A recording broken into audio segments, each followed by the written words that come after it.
નમસ્કાર દર્શક મિત્રો, ખબરશું.com પરથી હું દ્રષ્ટિ આપ સૌનું સ્વાગત કરું છું. દર્શક મિત્રો, ફેસ્ટિવ સિઝન શરૂ થઈ જાય એટલે સૌથી પહેલાં આપણે સોના ચાંદીના ઘરેણાંની ખરીદવાની શરૂ કરી દઈએ છીએ.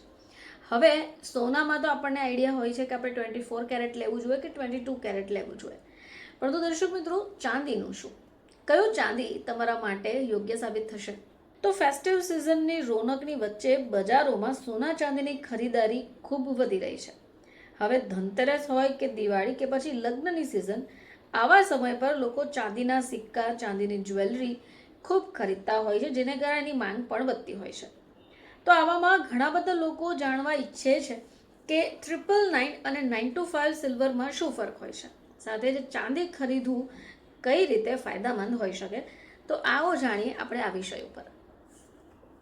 તો સૌથી પહેલા વાત કરી લે 999 સિલ્વરની.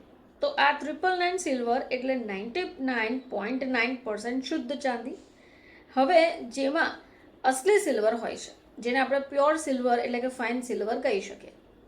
હવે આ વધારે મુલાયમ હોય છે, જેને કારણે તેનાથી બનેલા ઘરેણાં, વાસણો, મૂર્તિઓ અને ઘણીવાર આપણે એને રોજિંદા જીવનમાં ઉપયોગમાં નથી લઈ શકતા. હવે આ જ મોટું કારણ છે કે 999 સિલ્વરનો ઉપયોગ સાધારણ રીતે સિલ્વર કોઈન અથવા તો ઇન્વેસ્ટમેન્ટ અથવા તો પ્રીમિયર ગિફ્ટિંગ આઇટમ માટે કરવામાં આવતું હોય છે. આવો વાત કરીએ આપણે 925 સિલ્વર વિશે. તો આમાં 92.5% સિલ્વર હોય એટલે કે ચાંદી, અને બાકીનું 7.5% અન્ય મેટલ હોય છે, જેમ કે કોપર.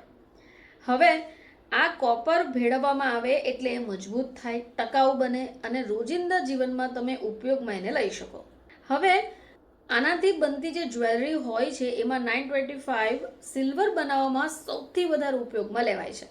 હવે આ જ કારણ છે કે એની જે ચમક છે એ લાંબો સમય સુધી બનેલું રહે અને એને તમે સ્વચ્છ, સુંદર પણ રાખી શકો છો. હવે આવો જાણીએ કે ચાંદી ખરીદવા પર તમને જીએસટી કઈ રીતે લાગશે.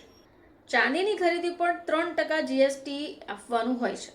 ઓનલાઈન અથવા જ્વેલરી શોપ ગમે ત્યાંથી તમે ખરીદો તો 3% જીએસટી આપવાનું હોય છે, જેમાં 1.5% કેન્દ્રીય જીએસટી, 1.5% રાજ્ય જીએસટી પણ એડ હોય છે. હવે જો તમે સિલ્વર જ્વેલરી ખરીદી રહ્યા છો તો આની પર તમારે મેકિંગ ચાર્જ એક્સ્ટ્રા 5% જીએસટી અલગથી આપવાનું હોય છે. હવે આ વર્ષે તહેવારોની સિઝનની સાથે ચાંદીની કિંમતમાં પણ ભારે ઉછાળ જોવાઈ રહ્યો છે. 14 ઓક્ટોબરના રોજ સ્પોટ માર્કેટમાં ચાંદીનો ભાવ 1,85,000 પ્રતિ કિલોગ્રામ હતું. તો હાલમાં જે ભાવ વધી રહ્યો છે એને જ કારણે આંતરરાષ્ટ્રીય બજારમાં ઇન્ડસ્ટ્રીયલ ડિમાન્ડ વધી રહી છે. ફરીથી આપ સમક્ષ હાજર થઈશું, ત્યાં સુધી જોતા રહેજો ખબરશું.com.